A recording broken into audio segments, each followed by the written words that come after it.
욥기 23장 10절부터 17절까지입니다. 우리 다 같이 함께 읽도록 하겠습니다. 시작. 그러나 내가 가는 길을 그가 아시나니 그가 나를 단련하신 후에는 내가 순금같이 되어 나오리라. 내 발이 그의 걸음을 바로 따랐으며 내가 그의 길을 지켜 치우치지 아니하였고 내가 그의 입술의 명령을 어기지 아니하고 정한 음식보다 그의 입의 말씀을 귀히 여겼도다. 그는 뜻이 일정하시니 누가 능히 돌이키랴. 그의 마음에 하고자 하시는 것이면 그것을 행하시나니 그런즉 내게 작정하신 것을 이루실 것이라. 이런 일이 그에게 많이 있느니라. 그러므로 내가 그 앞에서 떨며 지각을 얻어 그를 두려워하리라.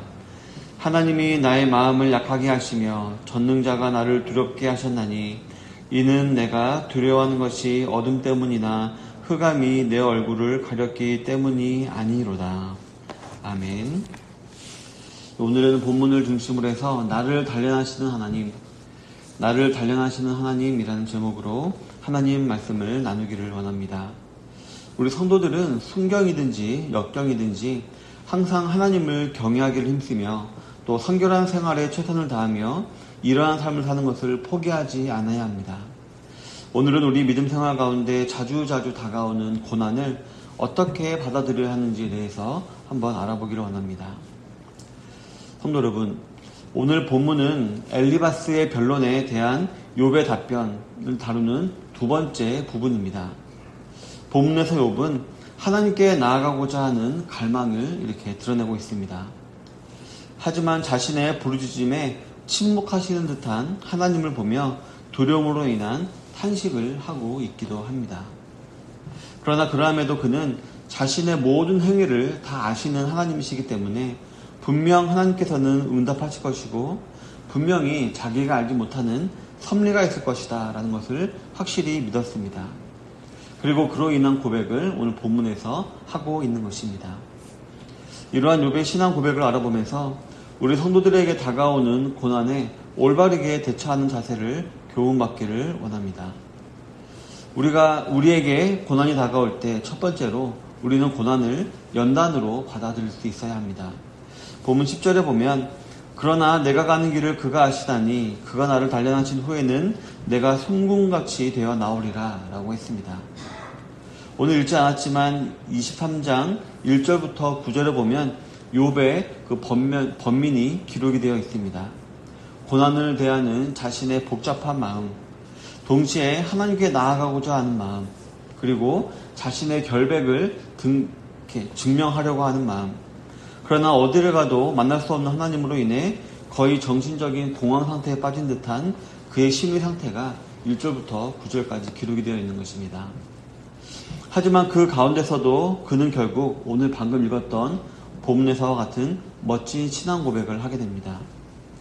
아버지이신 하나님께서 그의 사랑하신 자녀를 시련의 불에 던져 그것을 통해 믿음을 단련시키시며 보다 높고 순수한 신앙 인격의 소유자로 만드시기 위해서 이 모든 것을 하고 있다라는 것을 깨달았음을 고백하고 있는 것입니다. 이러한 신앙 고백과 비슷한 고백은 우리가 다윗과 야고보를 통해서도 우리가 찾아볼 수가 있는데요. 다윗은 시편 119편 71절에서 고난을 당한 것이 내게 유익이다 라고 고백을 한 적이 있습니다. 또한 야고보는 그의 서신 1장 12절에서 시험을 참는 자는 복이 있나니 이는 시련을 견디어낸 자가 주께서 자기를 사랑하는 자들에게 약속하신 생명의 면류관을 얻을 것이기 때문이라 라고 했습니다. 이와 같이 성경 전반적으로 흐르는 내용상 저와 여러분들에게 닥치는 여러 가지 고난은 하나님께서 우리를 훈련하시는 연단임을 우리가 알 수가 있는 것입니다. 성도 여러분, 그렇다면 하나님께서는 우리의 신앙을 이렇게 정금과 같이, 이렇게 순금과 같이 정결케 하기 위하여서 왜 이렇게 연단의 방법을 사용하시는 것일까요? 좋게 말씀으로 하실 수도 있고 아니면 강권적으로 기적적으로 역사하실 수도 있고 또 그래서 우리의 신앙을 완전한 신앙의 소유자로 바꾸실 만한 능력도 있으신 분이시고 그런 분이신데 왜 굳이 이렇게 자신의 백성 한 명 한 명에게 고난을 통한 성장을 계획하시고 계신 것일까요? 이는 역시 하나님의 영광을 위해서입니다. 우리 사람에게는 뿌리 깊은 죄의 습성이 있습니다.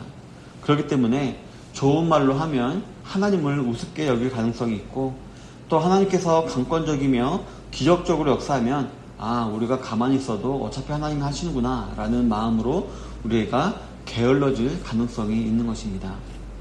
그렇기 때문에 하나님께서는 가장 안전한 방법이면서도 우리 사람으로 하여금 겸손하게 만들며 하나님께 영광을 돌리게 하는 이 고난이라는 훈련을 통해 우리의 신앙을 연단시키시기를 기뻐하셨던 것이었습니다. 하지만 성도 여러분, 로마서 5장 3절부터 4절에 보면 다만 이뿐 아니라 우리가 환난 중에도 즐거워하나니 이는 환난은 인내를, 인내는 연단을, 연단은 소망을 이루는 줄 알미로다 라고 기록을 하고 있습니다.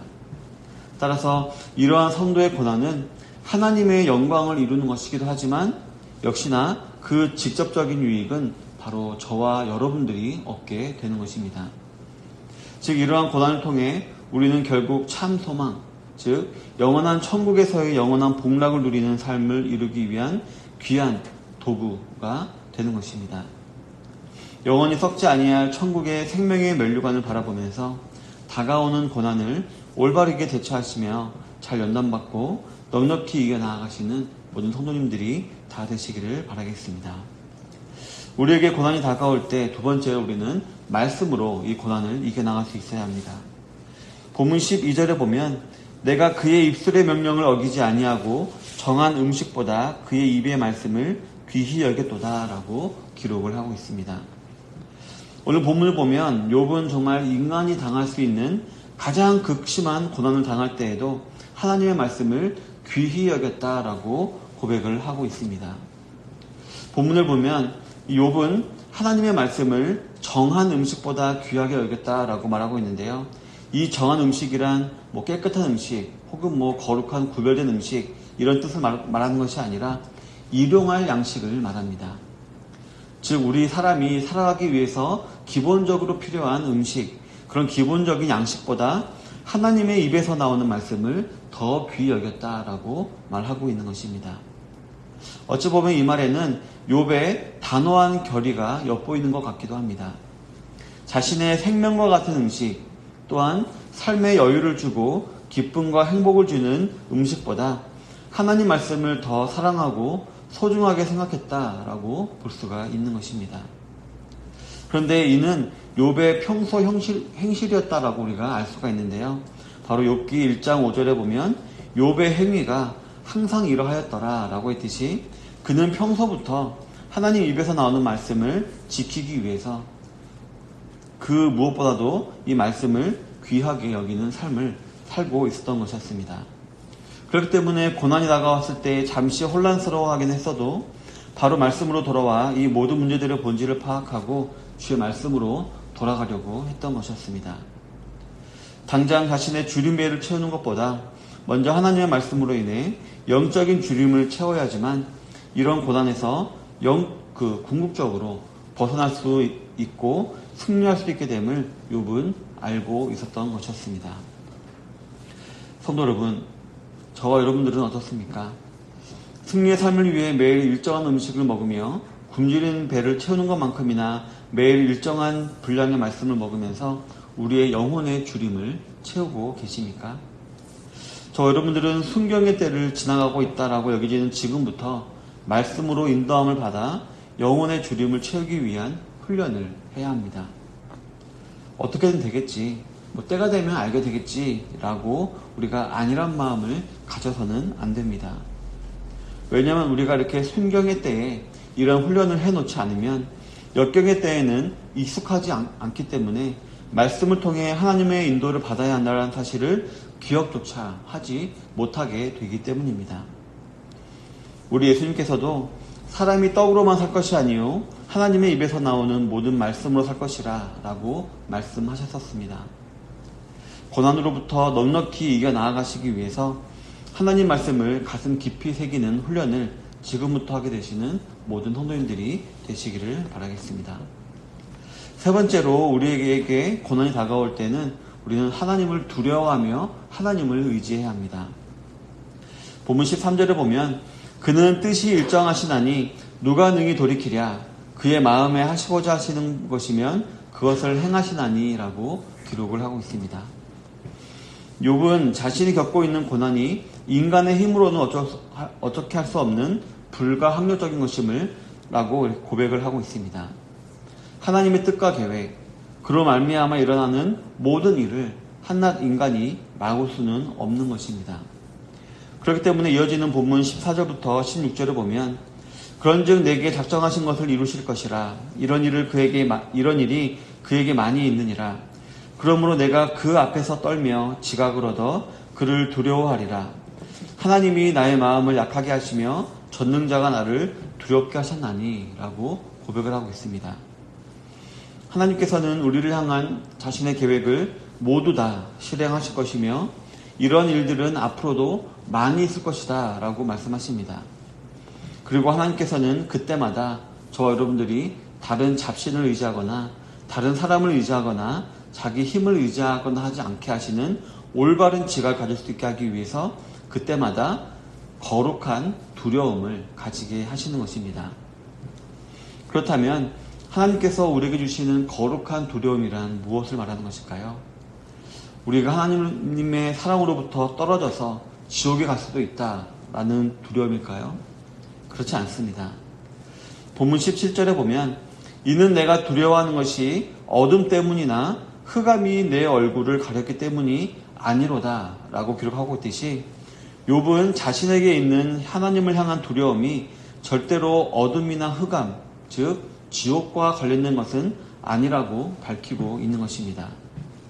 따라서 본문에서 말하고 있는 거룩한 두려움이란 마치 자녀가 아버지에게 징계를 받을 때 그 당시는 무섭고 두렵기도 하지만 한편으로는 아버지가 자기를 사랑한다라는 사실을 의심하지는 않듯이 그저 거룩하신 하나님 앞에 득죄한 것이 얼마나 심각한 것인지를 몸소 깨달아 알게 하시는 그러한 두려움을 말하는 것입니다. 저 여러분들은 은혜를 입어 모든 죄에서 구원을 받았지만 그렇지 아니한 세상 사람들은 이러한 은혜를 입지 못하였기 때문에 그로 인한 죄의 결과를 당하게 됩니다. 하지만 그리고 그 결과는 지옥이라는 사실을 우리는 알고 있는데 그런데 우리가 이 사실을 통해서 이 지옥이 영원하다는 사실을 통해서 하나님께서 죄를 얼마나 미워하시는지 우리가 깨달아 알 수가 있는데요. 따라서 이처럼 하나님께서 미워하시는 죄를 내가 범했다라는 것이 얼마나 하나님 앞에서 두렵고 떨며 우리가 회개해야 할 일인지를 우리가 알게 된다는 것입니다. 그래서 우리는 그때마다 하나님께 회개를 하게 되어지고 그로 인하여서 우리는 죄를 멀리하고 미워하게 되는 것입니다. 이처럼 하나님 앞에서의 거룩한 두려움으로 죄를 멀리하고 미워하게 되시는 모든 성도님들이 다 되시기를 바라겠습니다. 우리 사랑하는 성도 여러분, 오늘 하루도 저와 여러분들의 삶에 어떠한 고난이 닥쳐오게 될지 아무도 모릅니다. 따라서 저와 여러분들은 오늘 욥이 교훈하듯이 이러한 고난이 다가올 때 우리는 이러한 고난이 단지 나를 괴롭게 만들기 위한 것이 아니라 우리의 믿음을 단련시키는 좋은 도구라는 사실을 먼저 인지하고 있어야 합니다. 그래서 이러한 고난이 다가올 때에 다른 무엇보다도 먼저 말씀으로 이 모든 고난들을 갈 수 있도록 우리 노력을 해야 할 것입니다. 또한 이 모든 고난을 자신의 지식이나 경험 혹은 다른 사람을 의지함으로 우리가 이겨나가려는 그런 쉬운 방법을 택하지 아니하고 오직 하나님 앞에 거룩한 두려움을 가지고 오직 하나님 한 분만 의지하며 순종하려는 올바른 지각을 우리는 배워야 할 줄로 믿습니다. 그럴 때에 분명히 모든 것을 합력하여 선을 이루시는 하나님께서 놀라운 은총으로 우리 삶을 충만하게 채우실 것입니다.